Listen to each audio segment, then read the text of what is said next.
மாவட்டம் ஆண்டிப்பட்டி அருகே மயிலாடும்பாறை பகுதியில் 3000 ஆண்டுகள் பழமையான இரும்பு உருக்கு ஆலை செயல்பட்டதற்கான படிவங்கள் கண்டுபிடிக்கப்பட்டுள்ளது. தேனி மாவட்டம் கடமலைகுண்டு அரசு மேல்நிலைப்பள்ளி முதுகலை தமிழ் ஆசிரியரும் தொல்லியலில் ஆர்வலருமான செல்வம் மூலம் வைகை ஆற்றங்கரை ஓலப்பகுதிகளில் விடுமுறை நாட்களில் தொல்லியல் சம்பந்தமான ஆய்வுகளை தொடர்ந்து ஈடுபட்டு வருகிறார். இந்த ஆய்வில் மயிலாடும்பாறை அருகே உள்ள மீன்பாறை குட்டத்தை ஒட்டிய பகுதியில் பெருங்கற்கால மக்கள் பயன்படுத்திய 3000 ஆண்டுகள் பழமையான இரும்பு உருக்கு ஆலையை கண்டுபிடித்துள்ளார். அந்த பகுதியில் சுமார் 40க்கும் மேற்பட்ட ஏக்கர் நிலப்பரப்பில் இரும்பு கசடுகளும் உருக்கப்பட்ட இரும்புகளும் நிரம்பி கிடக்கின்றன. மூலவைகை ஆற்று பகுதியில் பல இடங்களில் இரும்பு கசடுகள் கிடைத்தாலும் பெரிய அளவில் இரும்பு உருக்கு ஆலைகள் இருந்ததற்கான தடயங்கள் கண்டுபிடிக்கப்பட்டுள்ளது இதுவே முதல் முறை.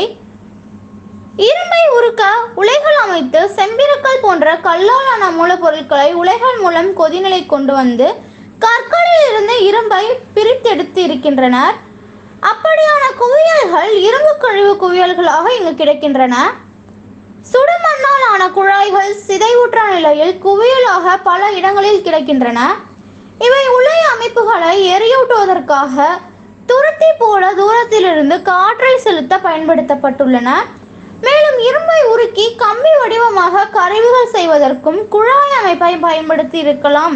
இது குறித்து தமிழாசிரியர் செல்வம் கூறும்போது, பெருங்கற்காலத்தில் இங்கு அடர்த்தியாக இருந்த மக்கள் இரும்பு தொழில்நுட்பம் பற்றிய அறிவும் திறமையும் பெற்றிருந்தனர்.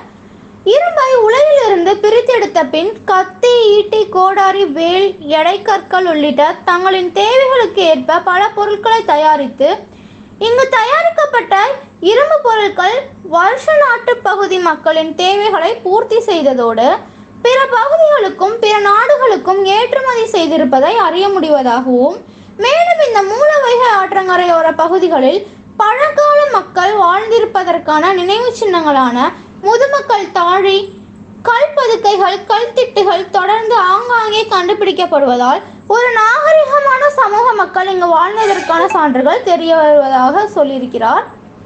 தொல்லியல் துறையினர் இங்கு அகழாய்வு செய்து ஆவணம் செய்ய அரசு நடவடிக்கை எடுக்க வேண்டும் என்றும் கோரிக்கை விடுத்துள்ளார்.